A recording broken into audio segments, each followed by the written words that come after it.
Brian Grimes, your real estate mentor, back with another action-packed session.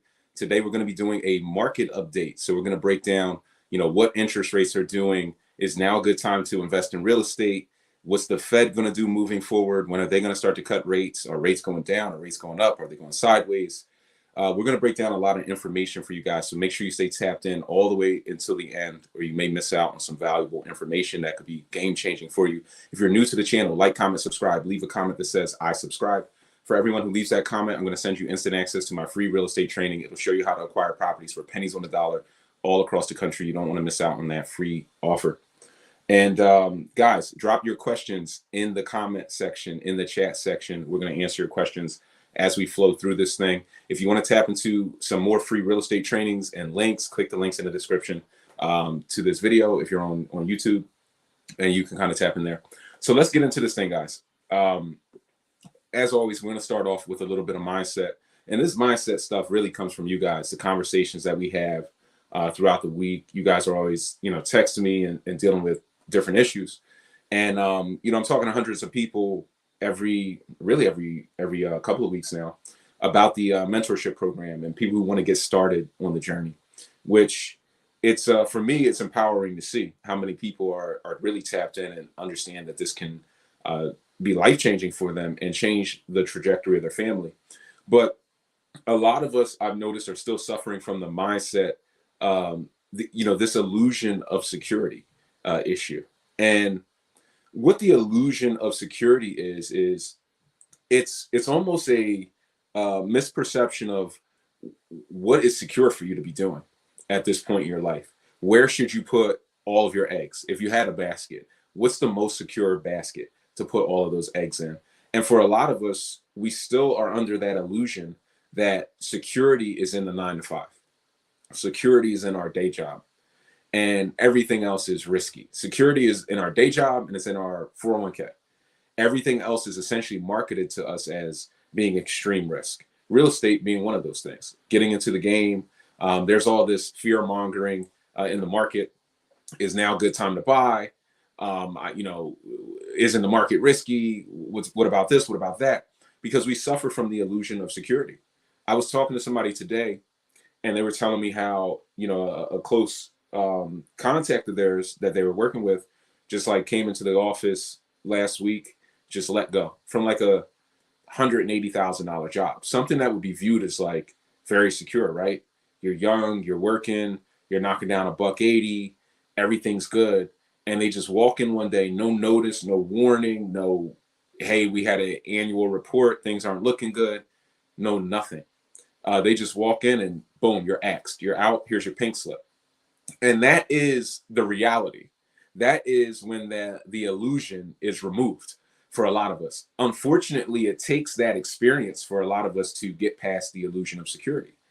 So this person, having watched somebody close to them go through this experience, has now woken up and said, oh, that was an illusion. This 9 to 5, this thing that I view as secure and stable can actually hurt me. Because if I put all my eggs in that basket, and then somebody wakes up one day and says, hey, we're going to cut costs, we're going to remove your division, and you're out, here's your pink slip. There's no security in that, guys. There's no security in that. So they're now looking at it and saying, man, I better get in this real estate game, and like right now. And it's not just, this person I'm talking to, it's a lot of people. A lot of people are thinking like this. A lot of millennials, the younger generations are thinking like this. They're like, I got to get into this real estate game. I got to get my money into something else because there is no security here. And some of what we'll talk about today is how real estate will be impacted by a recession. Is now a good time, what the recession will do, what these different analysts and professionals are saying. But how is your illusion of security going to be impacted by a recession? Let's talk about that first before we get into the real estate, and we will get into it today. But how is your job going to be impacted by a recession? How stable are you? Are you under the illusion of security? Do you think that you won't walk into a pink slip? Everybody thinks that, who walks into the office and gets handed a pink slip. I've seen it happen. Now, I wasn't under this extreme illusion because when I first started working, you guys know this. If you watch some of my podcasts, you guys will know this. When I first started working, I was working 100% commission, straight out of college, no salary. And I was in a industry where the failure rate was 90%. 90% failed. So I would be sitting there cold calling next to a guy. And then I look over to the left, the next day he's gone. He failed out. He didn't make enough commissions. He didn't close enough deals. I almost failed out. A lot of guys failed out. It's 90% failure. So when you go through that type of experience, you understand how money is made. You understand that there is no security in the job. There is no security in a 9 to 5. You don't believe in a salary. So even when I got into salaried positions before I made the transition all the way to real estate, I wasn't hooked on it. I didn't care about it, quite frankly. I always had one foot out.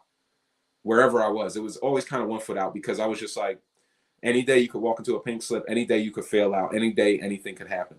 So you have to bet on yourself. So you have to keep this illusion of security in mind. More people suffer from this than anything, quite frankly.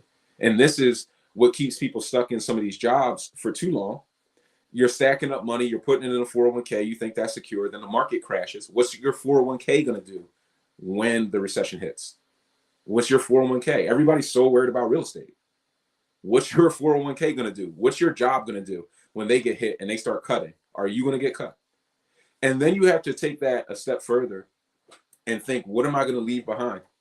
What am I going to leave behind at the end of all of this? Life is very short. If you really fast forward it, it's very short. You do all this schooling, you get into your 20s, then you work for 30, 40 years, then you're like 60, 70. It's over in a blink. So what are you going to leave behind? You can't take your job and pass that to the next generation, to your kids. They can't inherit that. What are you going to leave when you leave this earth? Because every one of us is undefeated, is going to check out at some point in time. What are you going to leave behind to the next generation? Are you going to leave wealth behind? Are you going to leave assets, cash flow, real estate? Are you going to leave anything behind? Most of us don't, because we're stuck in this illusion for too long. By the time you wake up, you're too old. And then you don't have the knowledge, and you didn't put the right pieces into place. So you have to keep everything in perspective. You have to keep the real estate in perspective. There is no better time to invest than now, because of the reasons why we're investing. We're investing because we have to bet on ourselves. We cannot put all of our eggs in that 9 to 5 basket. It is the riskiest thing you could ever do. It is riskier than investing in real estate and even losing, and even making mistakes and doing some of these things. Not that you have to make mistakes and learn from the school of hard knocks. You can just tap into mentorship, tap into different knowledge that's out there. It's very available now. It's more so available, real estate knowledge today, than it was even 10 years ago when I was getting started. Because the internet, it wasn't as built out. Social media was not as built out. There were not as many mentorship programs available. So you had to go hard knocks for the most part, especially if you wanted to invest C-class, invest in shells, invest in certain types of neighborhoods.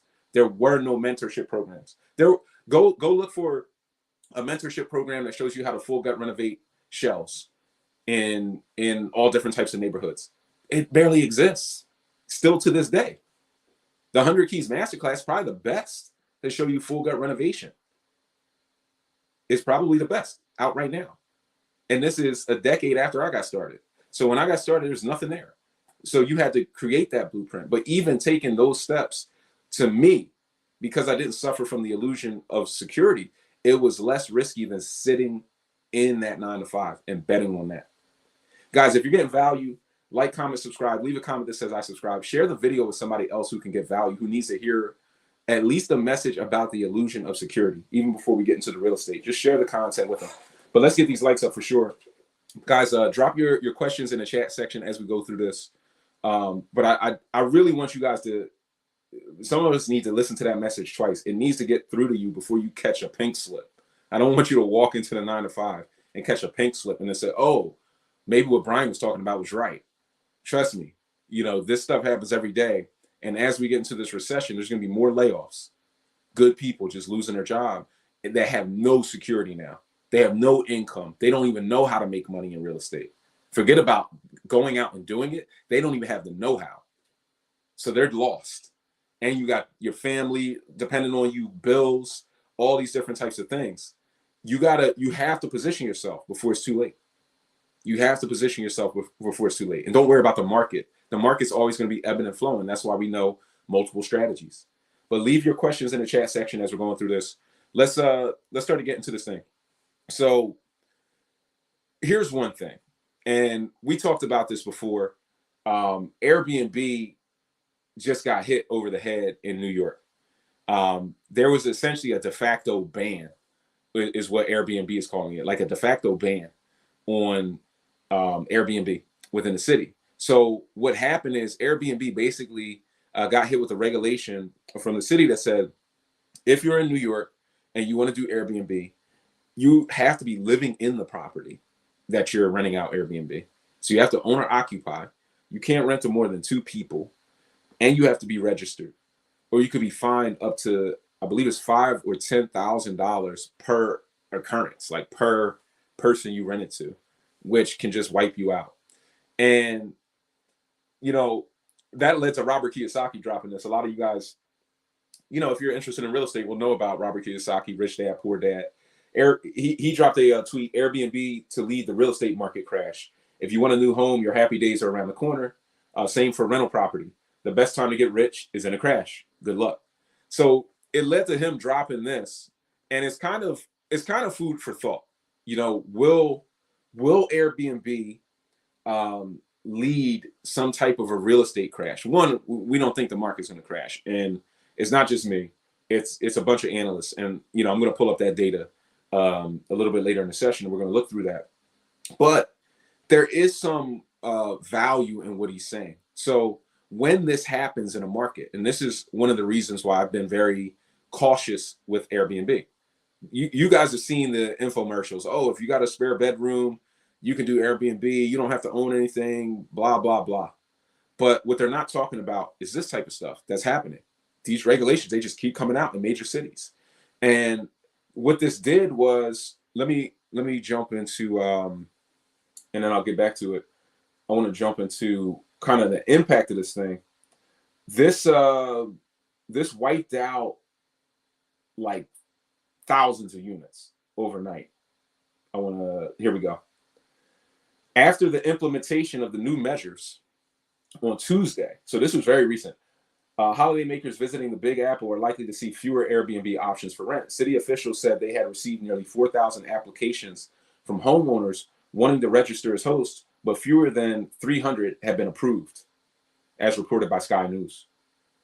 The number of available Airbnb rentals dropped by 70% in New York City after Tuesday.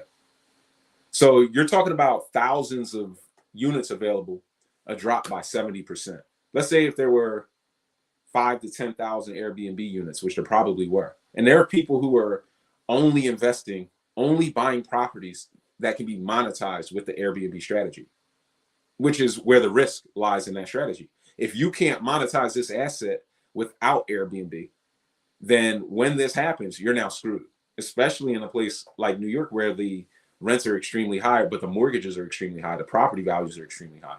So you need those premiums to be able to survive and not fall underwater on your mortgage. So 70% wiped out. Out of 4,000 applications, only 300 approved. So many people aren't even getting approved. The ones who have the nerve to apply, who think they can qualify, boom, only less than 10% of them are even getting qualified, which is crazy, right? So why is some of this happening? Some of this is happening out of a response to the increase in rents. There's an argument that Airbnb and having this in the market has driven up the cost of rents, because what it's doing is it's taking the available rental units. Let's say Airbnb didn't exist. These properties, these apartment buildings would be on the market for rent. So then hypothetically, there would be an increase in supply of rental units, which would flatten out the cost of rent. It would increase supply, demand stays the same, so pricing fluctuates to match the new supply, the oversupply essentially. So in many ways, this is the city trying to, or cities that are doing this, because this is multiple cities, not just New York.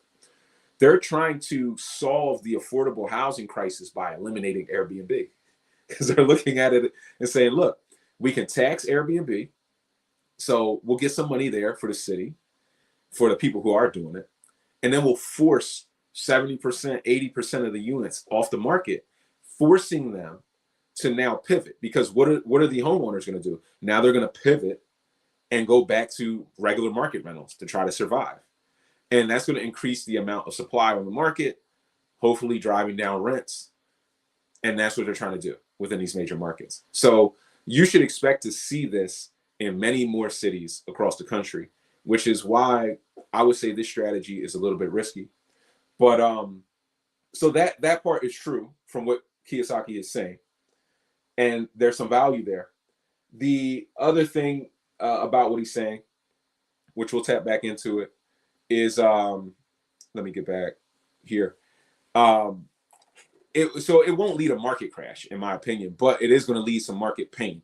There will be market pain there. There will be foreclosures there from this, Airbnb over regulation, I'll call it. Because realistically, it's not necessarily the government's job to jump into private industry in that way. It's not really their job, but they're going to do it because they can do it and get away with it because people are going to stand behind it. It is what it is. But if you want a new home, your happy days are around the corner. Same for rental property. The best time to get rich is in a crash. You guys need to keep that in mind. The best time to build your wealth is during times where people think the market is going to crash, where the news and the media is saying, oh, there's going to be a crash. Oh, now's not a good time to invest. Don't do it. That starts to pull a lot of people who are on the fence off the market. And what that does is it creates an environment where you can negotiate harder on acquisitions. You can offer less and get more value as an investor. You have to be smart. You have to pick the right deals. You have to buy in the right pockets. You have to have knowledge. You have to know how to run your rehab budgets and pull your comps and think like an appraiser. You have to have skills. It's not like you're just going to walk into this market and make money, which is why if you don't know what you're doing, you need to tap into mentorship. This is not the market to run into the school of hard knocks. You're going to get beat over the head. You don't have enough experience to navigate. But this is a market where less competition is being created by the day, and that's good for you. And most people who get wildly rich in real estate or build serious wealth in real estate, they do it during times like now. They do it during times like now when there's so much disbelief in the market. So you have to stay locked in mentally.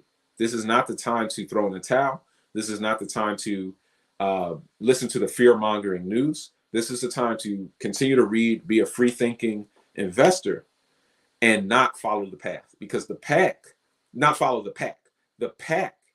buys high and sells low and loses money in real estate and in the stock market. That's what most people do. They overpay and then they lose because they buy when all the news is saying everything's great. Everybody should get in. This is the best time ever to invest. And everybody jumps in, they bid each other up, and then you lose eventually. During these times, this is when the real investors stand up, the free thinking investors stand up and they say, you know what? There's definitely some opportunities being created by all of this. I'm going to find those opportunities and capitalize. And that's what you want to do. Fochetta said, I'm going over the creative financing on my third time. Absolutely. The creative financing portion, of the course can definitely get you locked into some of these opportunities. More people are open to creative financing right now. Anybody who's feeling distressed, they're open to it. And that is a way where you can get those deals with lower interest rates associated with them. Deborah said, saw grown men cry when laid off. We need to create our own safety net. Absolutely. Absolutely. We need to create our own safety net. We need to be our own financial freedom. We have to rebuild. We have to focus on rebuilding our communities and staying tapped in. Rebuild your community, build your wealth. Rebuild your community, rebuild your wealth. Rebuild your longevity with your wealth and pass that down. Pass down that knowledge, though. It's more important for you to, even if you went out into real estate and failed, the amount of knowledge you would gain that you could pass down to the next generation, they're going to win. You're still going to improve your all your beneficiaries, their whole life. You're going to improve them. You're going to improve your whole legacy. your whole family chain. Mike Wilson out on the West Coast. Definitely, Mike, definitely stay tapped in. Definitely stay tapped in. And I'm glad to hear that you're going through the creative financing piece of the course for the third time, because a lot of people will get into the content. And I think you're seeing this, Mike. There's so much knowledge in that creative financing course. It was a 3-day breakout session, and there's so much knowledge in it. I think I told you when we spoke, I actually went to we're talking about Robert Kiyosaki. I went to a Robert Kiyosaki conference 14 years ago when they were teaching these creative financing things that I'm teaching you guys. Lease purchase options, sandwich lease options, subject to. There's actually something called subject 3, which almost nobody really talks about or knows about. I actually just started tapping into it more a couple of weeks ago. Subject 3, which you guys can Google subject 3 right now. You probably never heard of it. Like, what is that? Subject 2. What's subject 3? And we'll probably do a session on that soon. I may do the next session on subject 3. But yeah, I went to this Robert Kiyosaki conference. They were talking about this stuff, and the price tag on it. At the end, it was like a 2-day conference. At the end, it was $29,000. This was 14 years ago. So the purchasing power of that $29,000 is a lot higher. It's $29,000. They were like, pull out your credit card, $29,000 to get into this course, and we're going to teach you how to do lease purchase options and sandwich lease options. And it went right over my head. I didn't have enough knowledge. So it went right over my head. I was like, this stuff sounds crazy. This stuff doesn't exist. You can't get properties deeded over to you. You can't get properties without cash and credit. You can't do that, because I didn't know enough. So I just went to, nah, I don't believe it. I'm not buying it.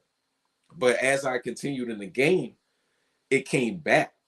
And I was negotiating creative financing deals on 40 property, 100 property package deals. So the higher you climb in this game, for those who even want to get into the commercial game, you can do creative financing even more in commercial real estate than you can residentially, because the players are more sophisticated. So when you start talking about that, they're like, yeah, triple net lease. Yeah, I'll do that. A couple years, put a purchase option in. Like they talk that game. So the more you guys learn this and go through it multiple times, you're not going to pick up everything going through it one time, because you don't have enough of the fundamental base level knowledge to even hear everything. You're only hearing, going through it the first time, maybe 25% of the information. When you go through it the second time, now you're at like 42%. You go through it the third time, you're going to now hit critical mass, 51%. And then everything will start to click in, and then it'll get better and better and better. But that's how deep we go in the course content. This is not the 100 Keys Masterclass I put together for you guys, the mentorship program I put together for you guys. This is not surface level bubblegum knowledge. This is battle-tested knowledge. This is how to full gut renovate properties, how to buy and hold, how to do creative financing, how to go to the auction. We're giving you so much game that it's going to take some of you time. Some of you are coming into the mentorship program a little bit more advanced, so you can take it and then run with the knowledge. And people are texting me in a week like, yo, I'm doing a subject 2 deal. And I'm like, whoa, you're running way faster than I was running when I got started. But some of us are starting off at the base level, and the 100 Keys Masterclass is built to build up your fundamentals and then take you beyond as well, which is why people from different walks of life and from different experience levels are all getting a lot of value. So just know that if you're getting started, you do want to build your fundamentals so that you can start to understand these advanced concepts. But going through it multiple times will definitely get you to where you want to go.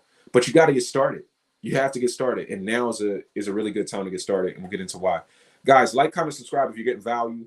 Leave a comment that says I subscribe, and share the video, share the content with somebody else that you want to get value, that you want to learn, not only from this content here, but everything we have on the platform, on the channel. There's so much content that's here to just build you guys up as investors, regardless of whether or not you join the mentorship program. But if you want to fast track, definitely, tap into the one-on-one mentorship program where we get to work together one-on-one so that I can find the gaps that exist within your knowledge base and then start to build you up to the next level. We're going to build you into a professional investor. So let's get into this. This is from Forbes Advisor. this is from Forbes Advisor. Why the housing market will probably not crash. Ace Deuce said 100 Keys Masterclass has a plethora. I like that. I like that description of it. A plethora of real estate knowledge. So it's definitely a lot of game here, guys. The illusion of security. Let's get into this. So why the housing market probably will not crash. So here's one reason, and I'll just get into some of the quotes. I'll put these links in the description so you guys can kind of tap into this. If you watch the replay, you can tap into this. Prices are still like 5 to 6% above where they were this time last year. So prices are up. Even though people are saying, "Oh, the market's going to crash. It's a bad time." This, that, and the third. People are buying houses and flipping them because the market's still up. It's up 6% from where it was last year, which is what I've been talking about all year. I've been saying the market is actually stable. It's actually flat with a slight upside, which is a really good market for flippers, because that means the market is locked in. That means you can buy a property, renovate it for 3 months, put it back on the market, and the market's still right where it was. As long as the market isn't going down, as a flipper, you can make money, right? As long as you can build on budget, because you're getting an appraisal going into the deal. You're building that deal at this cost. When you're done, maybe it appreciated 2-3% above where you thought it would be. That's a good flippers market, a good stable market. And that's what we've been seeing. Prices are actually still up. They're down a little bit from earlier this year, but still above where they were last year. So it's pretty flat. And this is national data. You have to get micro local, as we talk about within the real estate game. But in most markets, in the markets that I'm investing in, it's been very flat. It's been very, very good.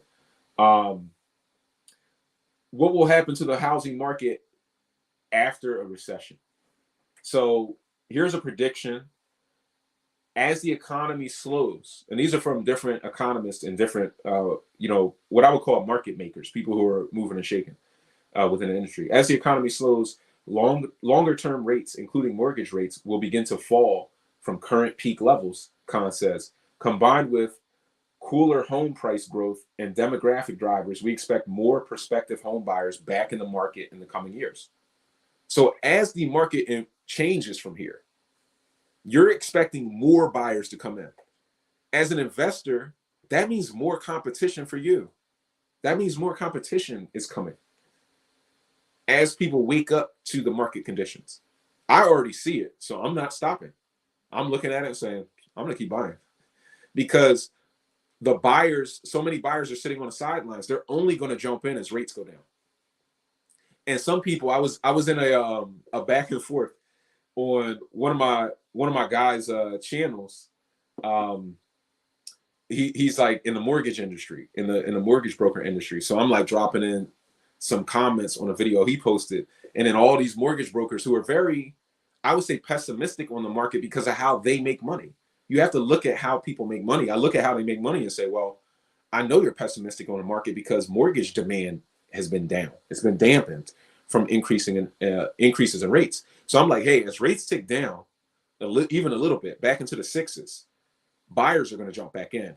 They're like, oh no, that's not going to happen, and you're too optimistic. And I'm just like, I think we're speaking different languages, because you're thinking buyers are going to jump back into the point where you're making boatloads of money again, and that's not going to happen. You're not going to make boatloads of money, but buyers are going to come back in with 6%, 6.5, 6.75, 6.8.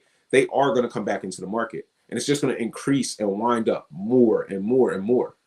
So now is that time for a lot of us where you want to, if you are an investor, if you are looking for an opportunity, your best opportunity to get into the game and negotiate strong and get a deal at a discount is now.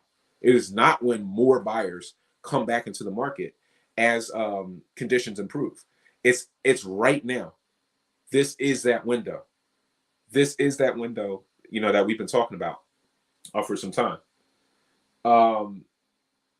Hep says that buyers will return, but demand will depend on how much mortgage rates decline and the level of severity of the forecasted recession.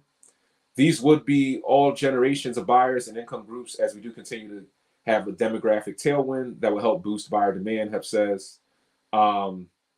We have low housing supply will remain an issue. So we know that, for one, here we go. For one, declines in pending sales and fewer homes on the market are making housing inventory even tighter. These trends may continue as homeowners who purchased at a low mortgage rate in recent years are likely staying put for the foreseeable future. It's according to the National Association of Realtors. Another reason, and this is something that a lot of people don't talk about, for the tight housing inventory is that people are just living longer.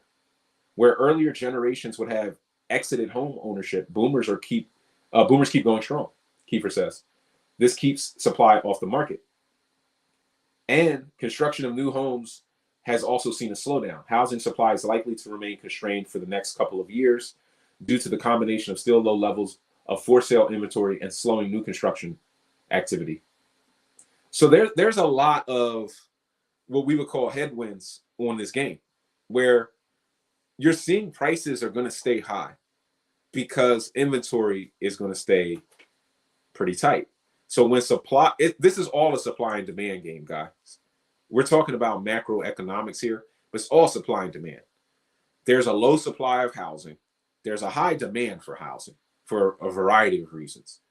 And millennials, by the way, they're not waiting. A lot of us, if you're in like let's say you're in your 30s, 40s, 50s, you're thinking about the market differently than somebody in their 20s. They don't care, guys. They're willing to take the risk because think about their risk profile. They're about as aggressive on the risk reward profile as possible. They are not conservative. So they're looking at it and saying, I'll do an FHA house hack at 7% interest rates if I can cash flow $800 a month. I don't care. I'll go get a triplex. And I don't care. Rates will fall. I'll refinance 8 to 8 years. They're not thinking like you. They're not trying to sit back and wait the market and time it perfectly. They're not trying to do that. So that demand is still there. You have a lot of people who want to upsize their house and just kind of get a different deal. People who want to move, people who are relocating for jobs. So you have built-in demand naturally in the market, and supply is low, which means prices are higher. Less properties to go around, more people bidding, prices go up. So you have this environment where prices are staying high. No matter what anybody tells you, oh, the market's just going to crash because of a recession and prices are going to fall. They ain't falling. They're up this year 6% over last year. They're not falling. The proof's in the pudding. Now, when rates go back down, what happens? As rates decrease, people can afford more mortgage. At 6% interest rate, you can afford more house than you can at a 7%. So as rates decrease, more demand comes in because more buyers who are sitting there waiting for rates to go down, there's going to be news saying, oh, well, maybe this is a good time because rates could go back up. You better get in now and lock in that 6. You don't know if it'll go to 5. So there's going to be a lot of demand coming back on the market, tapping in, which is going to drive prices higher. Because if you can afford more house for less monthly payment, you're now at the same monthly payment at the 7% rate. You're gonna buy more. So instead of buying a house for $500,000, you might be willing to pay $575 for it because the rates are lower. So the monthly payment is still the same. So prices will probably go even higher, which means this is a good window of opportunity to get into.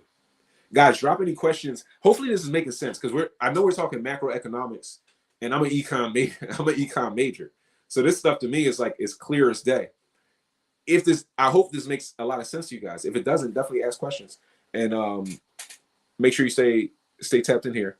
Here's a question: if you buy a property and the tenants fail to move out using rent control again, what will you do?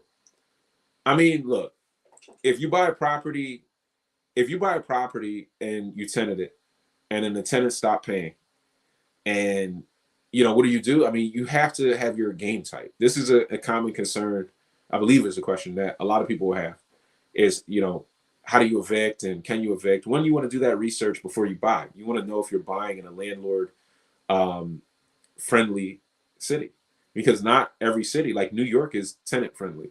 California is tenant friendly, which is why I would never buy at scale in California. I will always look out into more landlord friendly cities. So you have to look at that, but then you also just have to have your game tight. You have to have your paperwork tight. You have to have all your licenses, your rental licenses, your lead inspections. You have to have everything necessary to evict properly, because you don't want to be in a position where somebody stops paying. Like every horror story you've heard about not being able to evict a tenant, what the landlord will never tell you is it's their fault because they went in and they did not have the right paperwork. They didn't have their game together. They don't tell you that part of the story. They just give you the horror story. Oh, I couldn't get them out, and it was years, and they destroyed the property, and I just had to walk away. And they'll tell you that story, but they won't tell you, hey, I didn't get a rental license. I didn't know what I was doing. I didn't get mentorship. I didn't do, XYZ. I tried to cut all these corners, and it came back to bite me. If you have your paperwork together and you're very tight on your rent collections, you just file eviction and move on. Just file your eviction, move on. End of story. Like, no talk. So that's kind of how you would like to, position yourself in this game. Is you have to have the right knowledge to be able to get this stuff done, to do the right things to get people out. If you're in one of these cities and they start to enforce not necessarily rent control, but eviction moratoriums and some of these things, which could happen, they will also, in these blue cities, this is more knowledge, they will fund a lot of these landlord programs where you can get back pay and you can get payments, rent, past due rents from the government. But you have to, once again, have your paperwork together. You can't qualify to get that money. And I've gotten those checks. I've gotten checks. I had one tenant, they fell behind $13,000. I got a check from the government for all of it. They just sent one check, boom, direct deposit, all of that money back.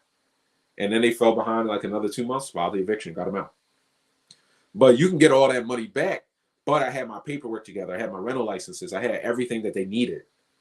And then you can apply for that. If you still don't have your game tight, you can't even apply for the government subsidy money, because they are going to fund those offices and they're going to send those blasts out. Hey, if your tenant's falling behind, we have the eviction diversion program. You can qualify for this and we'll pay up to 8 months of back rent. You can qualify, but you have to know how to fill out that paperwork and do those things. And that's another knowledge thing. This is another reason why, all signs can point to mentorship and knowledge. Because let's say you don't have the knowledge of how to do that. If I didn't have the knowledge, I would have been short $13,000. Mentorship don't cost that most of the time. So, you have to invest in yourself first. I tell you guys this all the time. The first thing to invest in real estate is you and your knowledge. And for that reason, because if you're walking around with that knowledge, you can now pivot in these situations that cripple people. So the situation where, that person was telling you that horror story, somebody like me is like, well, why didn't you just do this? And they're like, well, I didn't know that. Well, they should have got that knowledge. They should have got tapped in or tried to tap in or not been too arrogant to tap in. Some of us have too much pride or too arrogant or aren't in a hurry until it happens. Until you walk into your office and catch a pink slip, you're trapped in the illusion of security. You're essentially one of those illusion of security people that doesn't believe it until you're getting beat over the head with it. Doesn't think they need mentorship until they're getting beat over the head with it. Some people find me late. Some people get into tough situations and then they find me and they're like, man, I wish I found you 5 months ago or a year ago, or, there's different stories. Hell, I wish I found me a decade ago. I wish I found me, like some people who are joining the mentorship program in their 20s. I wish I found me at 25. Oh my goodness. If I had a mentor like me at 25, where I would be right now, I have no clue. Way more deals, way more success. So one of the best bets you can make is just betting on your knowledge, because it's something you get to take with you for the rest of your life, and you get to pass down to your family and the people you care about. So it's an investment that you almost, I would say, can't lose on as long as you utilize the knowledge. As long as you utilize the knowledge. Real estate has a high success rate anyway. It makes most of the millionaires in the world. And I believe somewhere around 70, somebody did like a study, around 70% of the people who invest in real estate and stick with it for like 3 to 5 years are highly successful, like 70 to 80%. which is higher. 9 out of 10 businesses fail. So it's very high within the business sphere. But yeah, you guys have to stay tapped into that. You guys have to stay tapped in. I'll just get us Rap Alliance Productions a shout. Is anyone living or doing business in the greater New Orleans area? New Orleans. If anybody is, definitely tap in or shout out. King Brian G, talk to him and let him know it's building season. It's building season right now. Somebody asked me today, is now a good time? Yeah, now's a good time. Especially because even if the winter traditionally was not the best time to start new deals or invest in new projects, and somebody's about to get me going. They're asking me about partnerships. Somebody's trying to get me to go on a rant. Right now, the market supply is very low. It's very low right now. And because supply is low, you can flip houses. You can get in and do deals. Prices are projected to just stay high. There's not going to be a crash in most markets. There will be in some. I should have pulled up this data. I'll have to find it. I'll pull it up next time. But it shows where housing prices are falling and where they're increasing. And they're mostly have dropped on the West Coast in places like California. They've been dropping because we've talked about this in multiple sessions. They're just way overpriced historically, way overpriced. They have so much room to the downside. Whereas on the East Coast and Northeast, the prices have been increasing at the same time. So it's just like half of the map is up, half of the map is down. Colorado and out into the West Coast is like coming down, restabilizing, rebalancing in a lot of markets. But even in places like California, some of the micro markets are still increasing. But in general, as a total market, decreasing in price due to it's too expensive. When you have a market that's over the cost is just so high like that, and then rates go up, people just literally can't afford it anymore. You just can't. They just tapped out. So that definitely happens. California, would it be best to Section 8 my property? It depends. It depends on the property. It depends on the location. Section 8 can be a good strategy if you know how to navigate Section 8. I mean, I'm doing some Section 8 tenanting for some people in our Boots on the Ground program where we build, houses for you in Philly. Some people have been asking me, about the Boots on the Ground as well.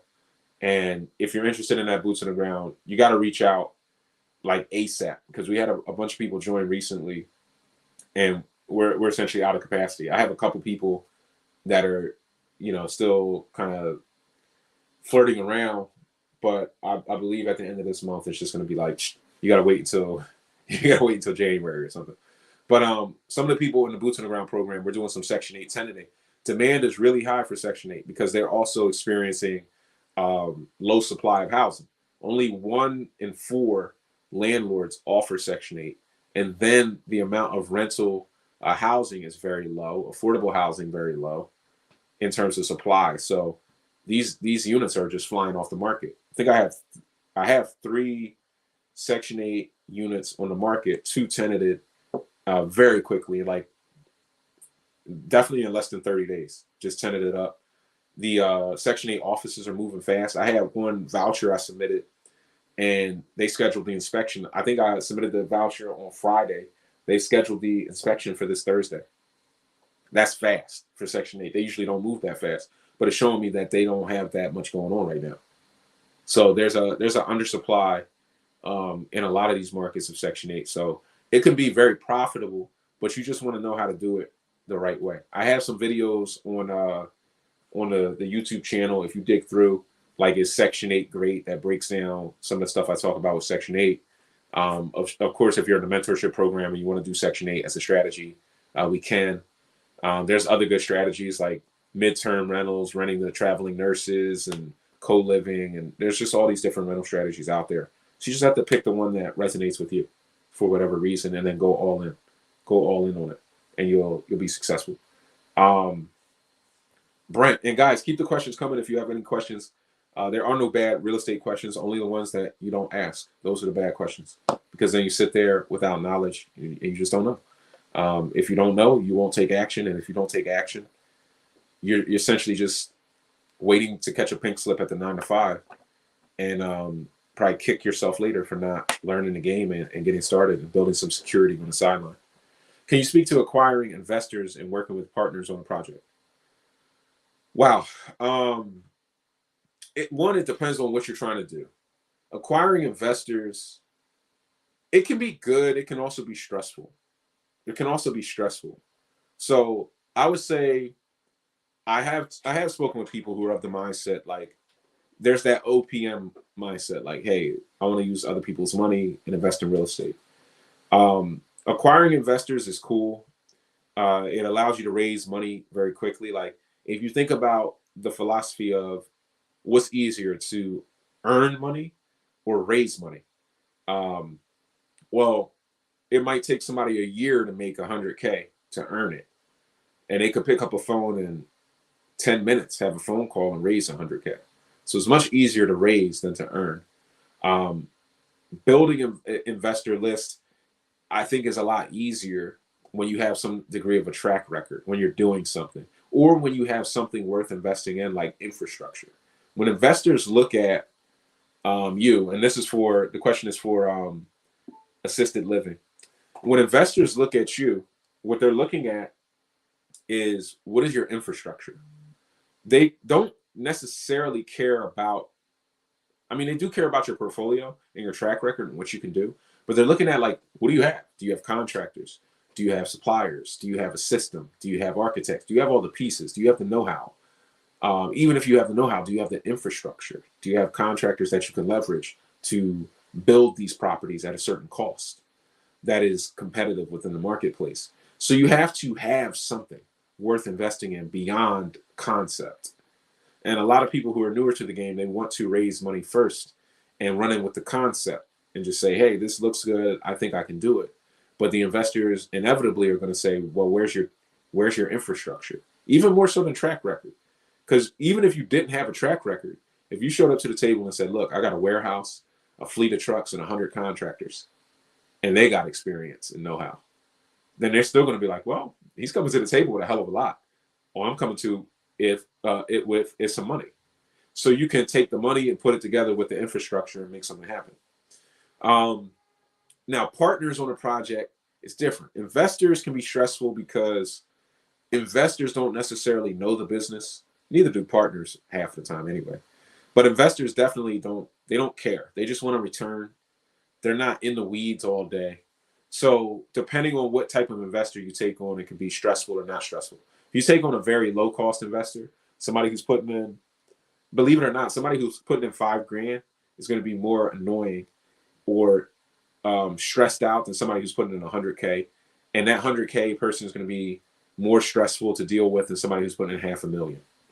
Because the person with more money is just going to park it and be like, go get it done. They're going to come back and check on it in 6 months, essentially. And they'll give you the freedom to run. So depending on who you're raising money from, or if you're raising from friends and family, that can be very stressful, because if you run into any pitfalls or the market changes or something happens, you're still worried, like, man, I got to get them their money back. So there's different things you're taking on there. I wouldn't do any of this without mentorship. I would say once you get to that level where you're talking about partnerships, I wouldn't partner before getting mentorship. And I wouldn't acquire investors before getting mentorship, before investing in myself at that level to give myself the best chance to win. Now, when we're talking about partners can be more trouble than they're worth most of the time, because a partnership in real estate, and we're talking like more long-term, not necessarily a syndication. A syndication could still be very annoying because you're now dealing with somebody like a marriage. And a lot of people don't look at it that way. The divorce rate is very high. The business divorce rate is even higher because there's almost less skin in the game, even. So when you're partnering on a project, you have to really know who you're partnering with, more so than you even know, the investors and kind of what their temperament and attitude is. Because you're going to be dealing with this person, but they could also hinder the job. You have to make sure you have the same risk tolerance. You have to make sure they have complementary skill sets.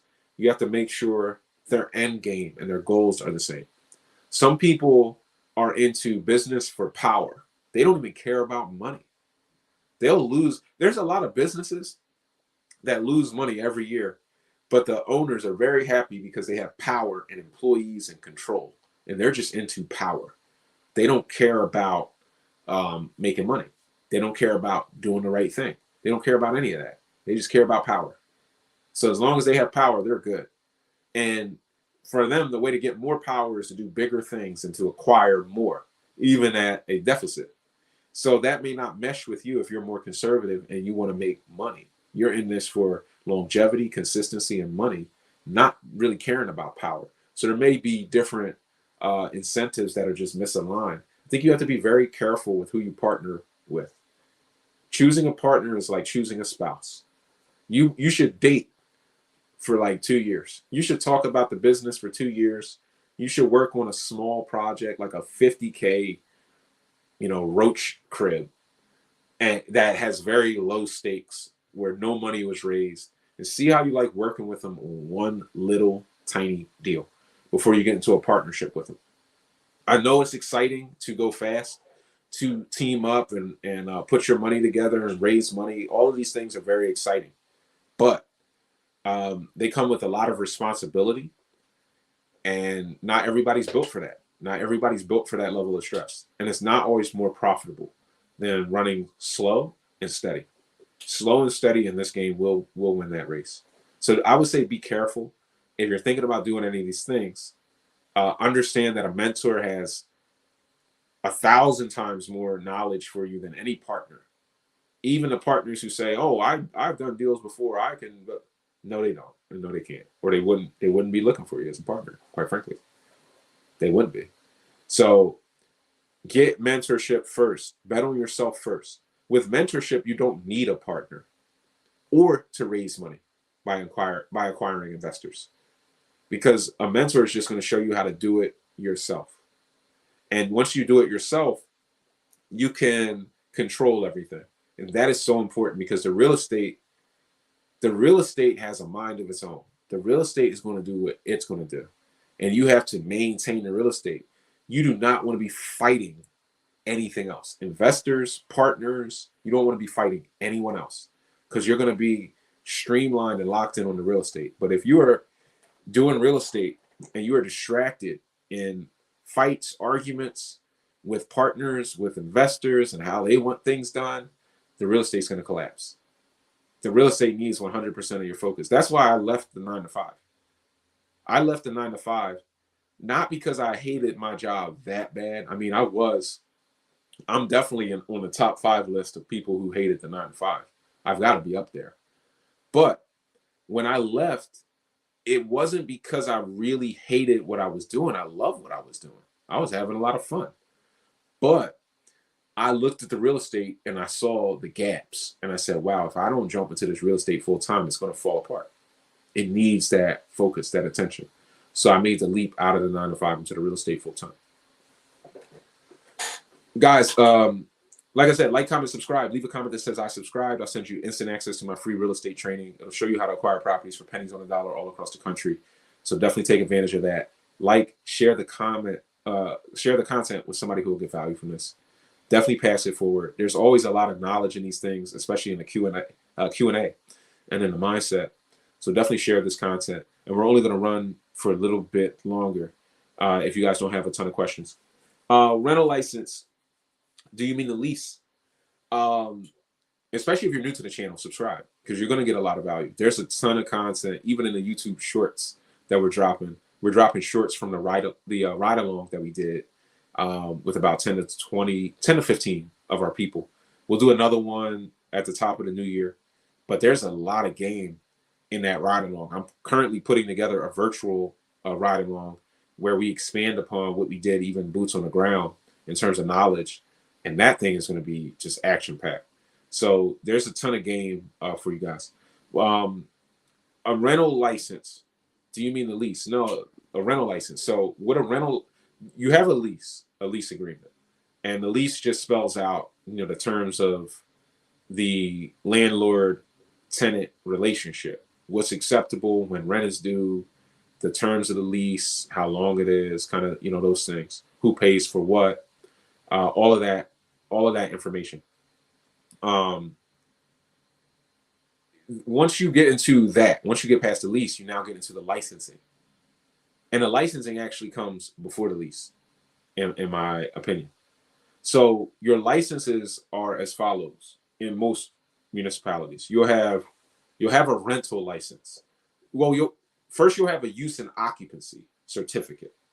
This use and occupancy certificate is going to say that this is the proper use of the property. That could be a single family, two family, three family, four family, whatever, however many units it is. It's going to spell out the proper use. So this is a duplex. This is the proper use and occupancy of this property.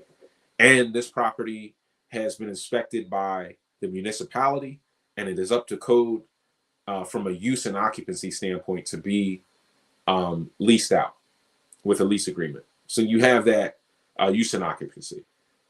Then a lot of municipalities will have a rental license on top of that. This is just a city tax, essentially. You pay me $50. You pay me $50, and I give you a license that says you can rent the property out. And then every year you renew the license, pay me another $50. So it's really just the cost of doing business. Then you can have something called a rental suitability license. What the rental suitability license means is the property can still be maintained. So once you get your UNO, you only need that essentially once. Now the rental suitability means that the property does not have any current violations on it that would prevent the rental license from being renewed. Meaning, if you didn't cut your grass and the city fines you $100, that's going to sit as a ding on your rental suitability. So then when you go to renew your rental license, you need to pay that $100 to get that violation removed. Now you can renew the rental license and then rent legally. A lot of the rental licenses now are requiring that you have a lead inspection certificate. This means that the property was inspected for the presence of lead, and it was found to be acceptable in terms of the parts per million that are found within whatever dust sample they took from the property.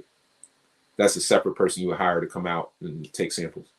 So you have all these different licenses. You may need to register the property with the EPA. You'll have certain things, and it changes based upon whatever municipality you're in. You really have to do the research and make sure that you're up to code. There are different pamphlets you need to provide, lead safety disclosures, neighborhood disclosure. There's different things, which is why the first thing to do, one of the first people you should interface with as a landlord is an eviction attorney. Most people don't get an eviction attorney until they're filing an eviction. So then you go to the eviction attorney, and then they tell you, where's your paperwork? Where's this? And you're like, I didn't know I need that. What's a rental license? And then they educate you on the game and show you, well, you didn't have the right to collect rent anyway.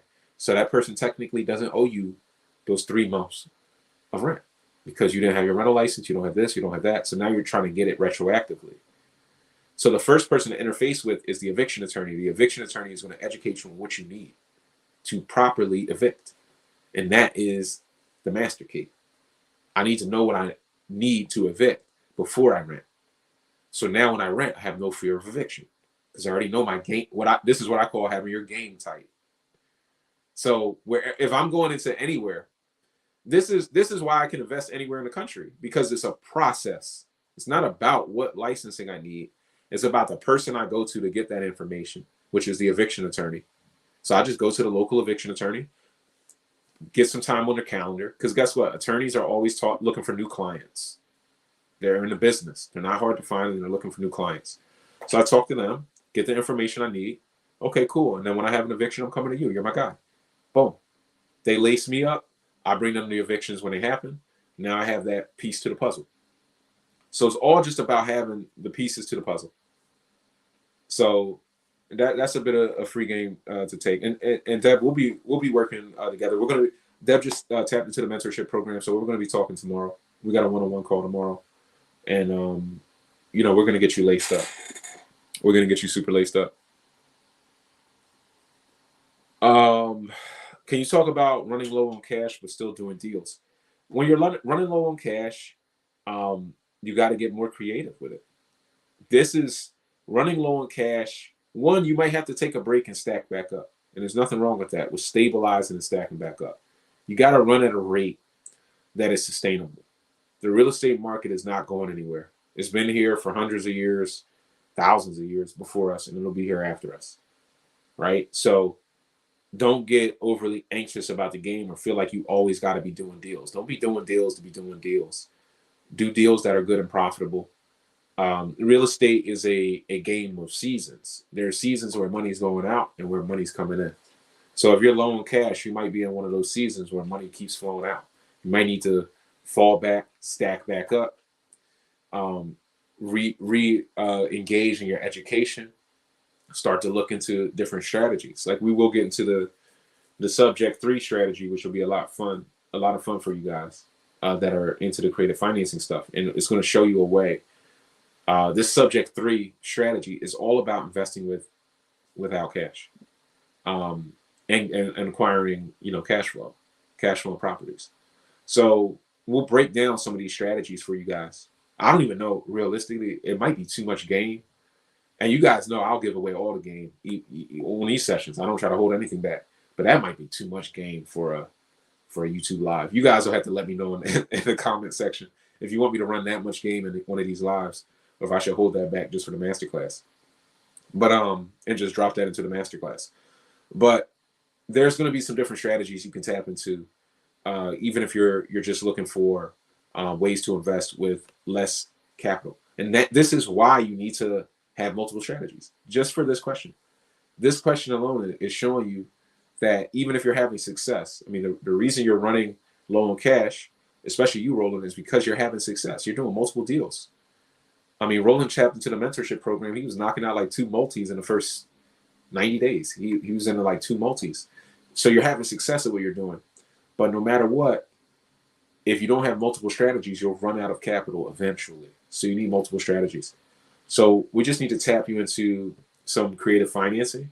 You're in a good market, actually, where you can leverage this system that I'm going to give out that will show you how to, execute at a very high level.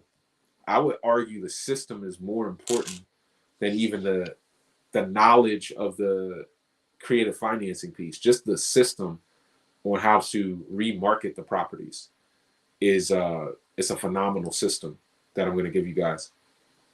But that will kind of get you in front of the right types of deals and to the next level.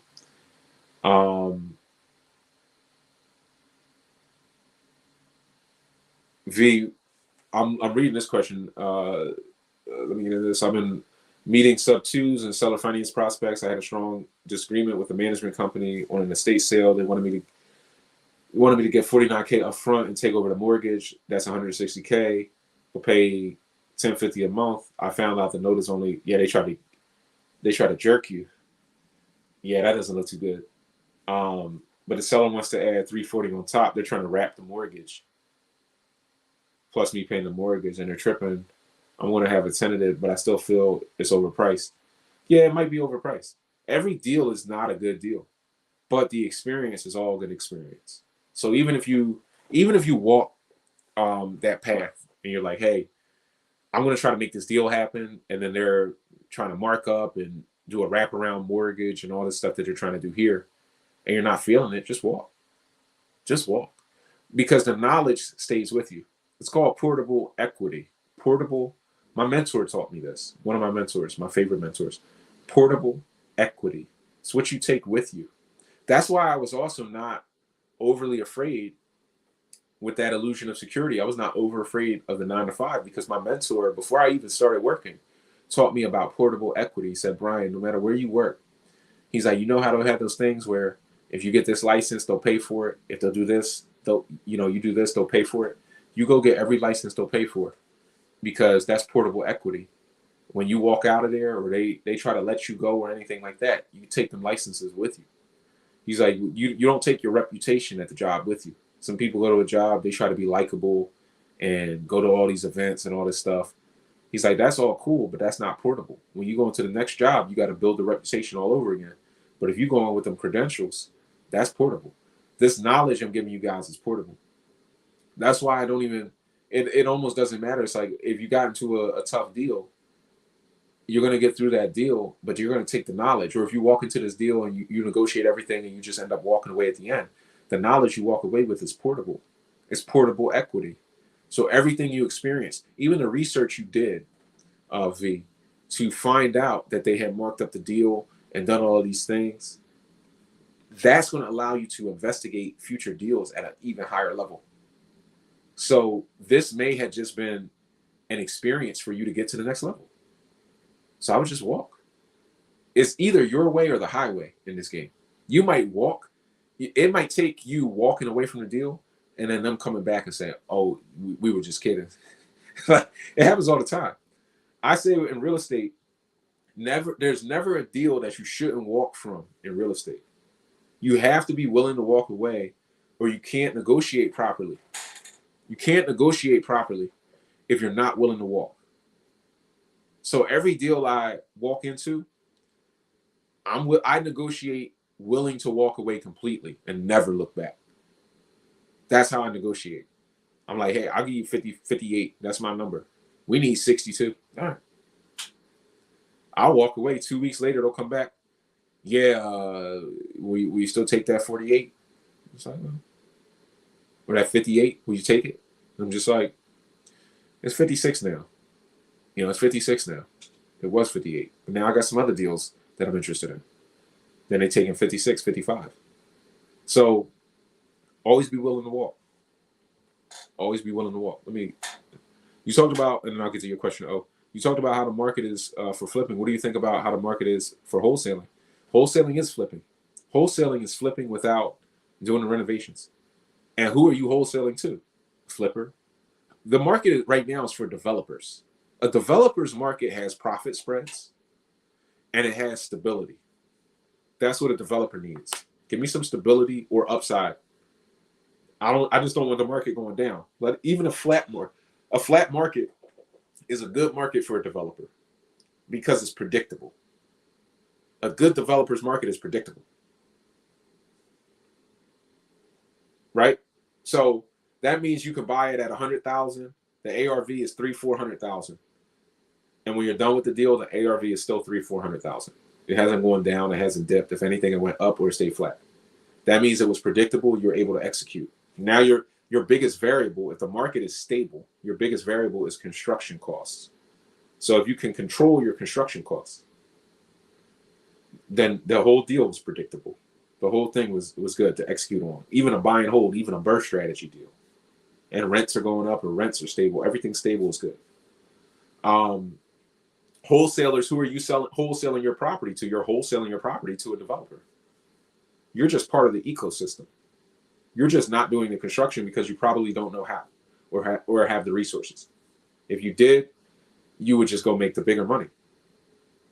Because the wholesaler is usually taking a smaller cut of the deal. There are some wholesalers out there who try to take bigger cuts of the deal. I'll call these some of the larger shops, but they're just out to rip people off, quite frankly. They're just out to screw people over, in my opinion. They're just out there. They're just out there to rip people off. I mean, I can't say it any different.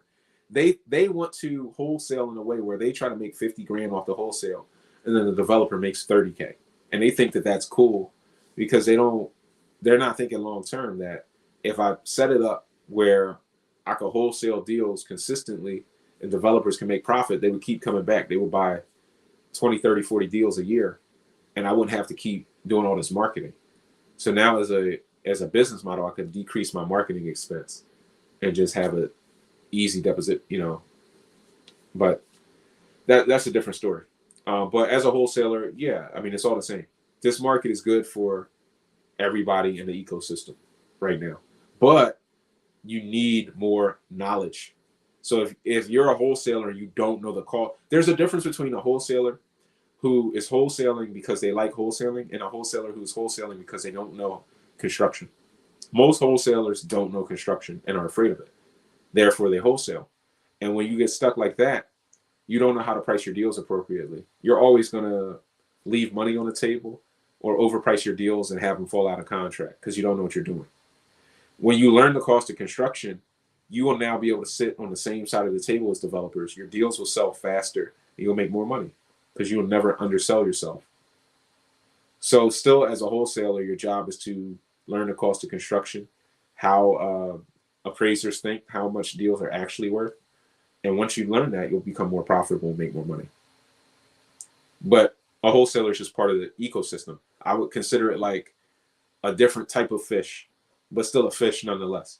You're not a shark. Maybe you're like a barracuda. You're certainly not a whale. You're definitely not a shark, but you're not a tuna. You know, you're still out there eating other fish and making it happen. And there's nothing wrong with being a wholesaler. It's a good way to get started. It's an important piece of the knowledge, in my opinion.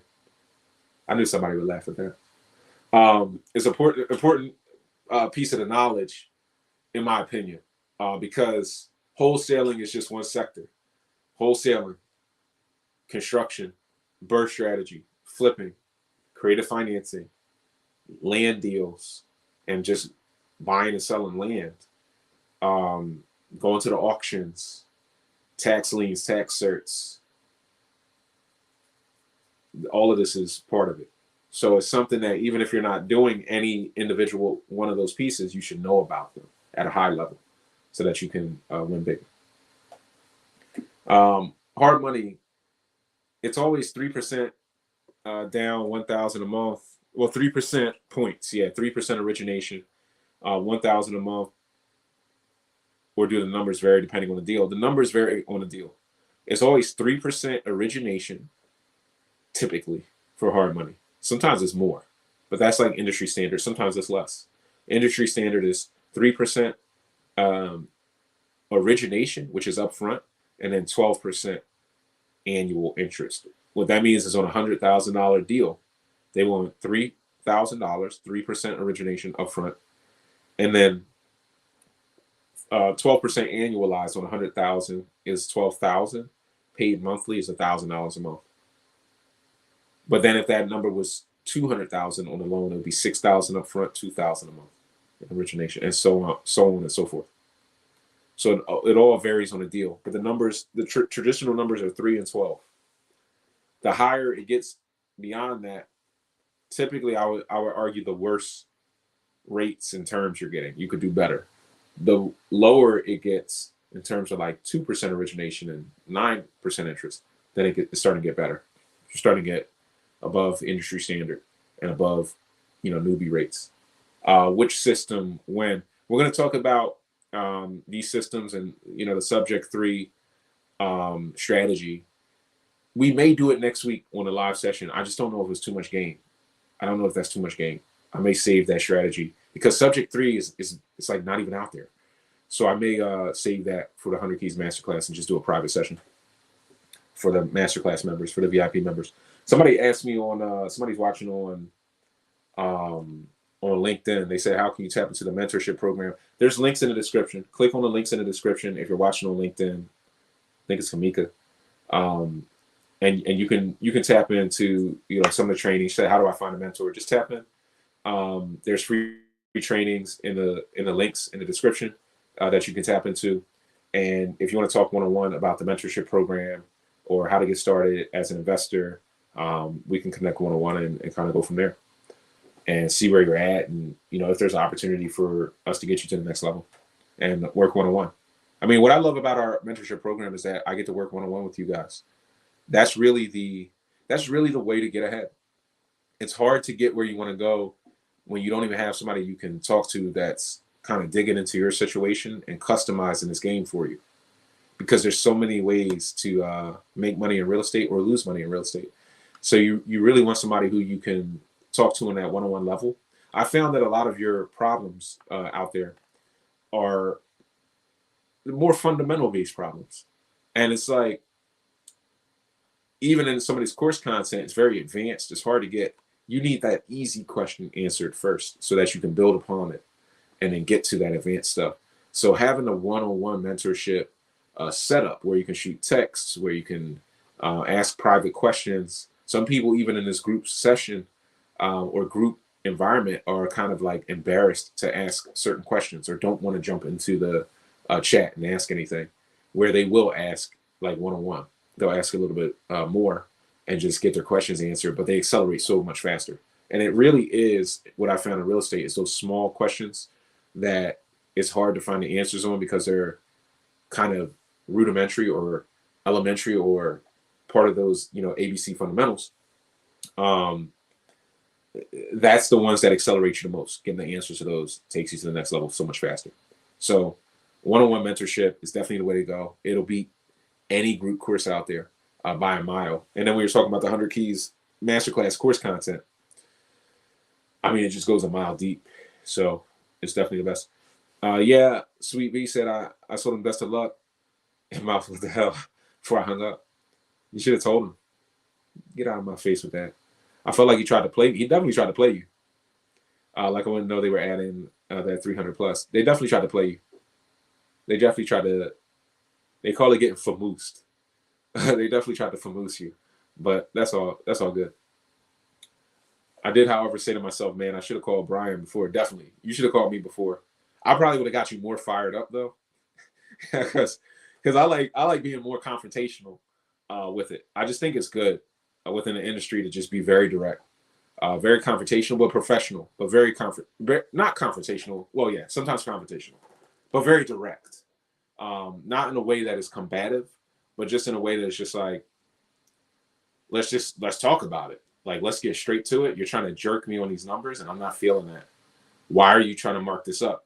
So I would have got you too fired up, and you probably would have ran in there with a head full of steam and just blown up the deal anyway. So I'm not always the best person to talk to with these things because I'm very full tilt with my strategy, but I have a way of staying very level with it, at least in intonation. But I think you handle it the right way. Just walk away.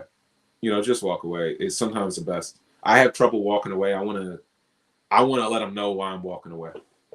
I found that a lot of people, if I approach them directly within the business, because so few do it, they'll actually think about it after the call, and many will come back and be like, you know what, that was the wrong move, and they'll try to do it. But I said I was professional. I said if there's no room for negotiation, best of luck, especially in this market. Definitely, I would have told them probably like nobody's gonna do that deal anyway, which is probably the truth.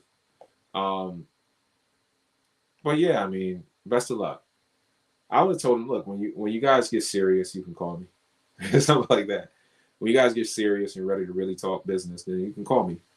Outside of that, I don't want to waste any more of our time here. Which is kind of like belittling, but also very direct. But either way, you just get it off your chest and move on. Every deal is not meant for you to do. Most deals are meant for you to learn. And you'll appreciate the learning when you get to the deal that's meant for you to actually execute on. So you just got to keep moving. You got to keep moving it. This is why I said the wholesaler is not a shark, but the developer is the shark. If you're a really big developer, you're a whale. You're a whale. But as a shark, guess when a shark drowns or dies? When it stops swimming. So you got to keep moving in this game. Just keep it moving. When in doubt, keep it moving. Get out more offers.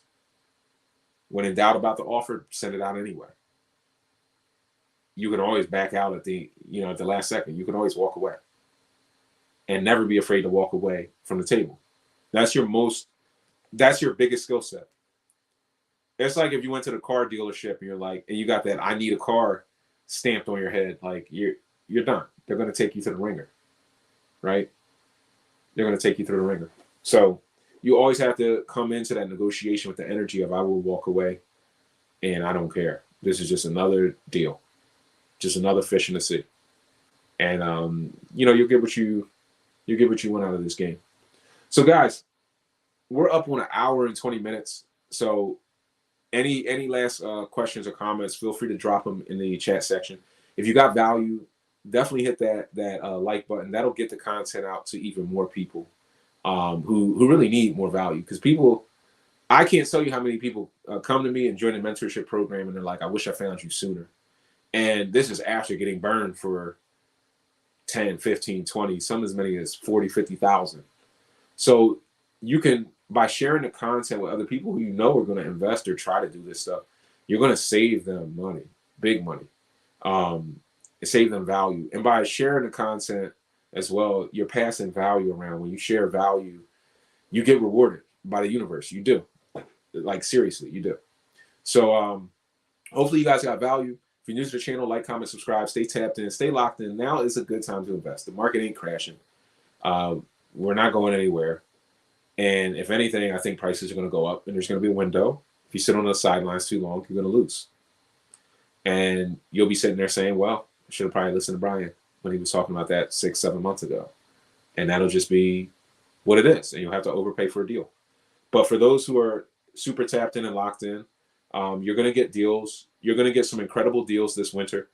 You're going to be able to negotiate very strongly. I'm already seeing people dropping prices on rehab projects because so many investors are unsure. And that means better deals for you, more profit spreads, more money, because the cost of construction is the same. And the high-end prices, sales prices are the same because supply shocks are there.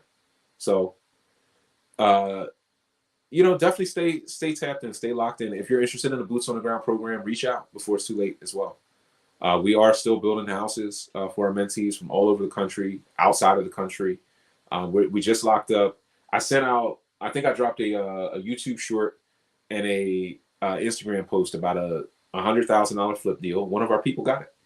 One of our people got that deal. It's a $100,000 flip deal right there, just smack right in the middle of the market, right on the MLS. It's actually a perfect 100 Keys, Masterclass and Boots on the Ground story, because that deal was on the market for 6 hours when I found it, right on the MLS. Just like I say, the best markets, I swear I'm a talking head, the best deals go on and off the market in 24 to 48 hours. That's what I tell you guys.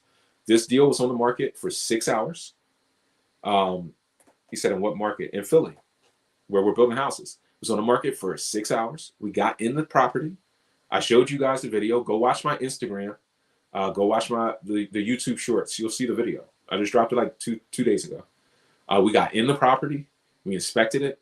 It's all framed up. All the mechanic lines done. Everything done.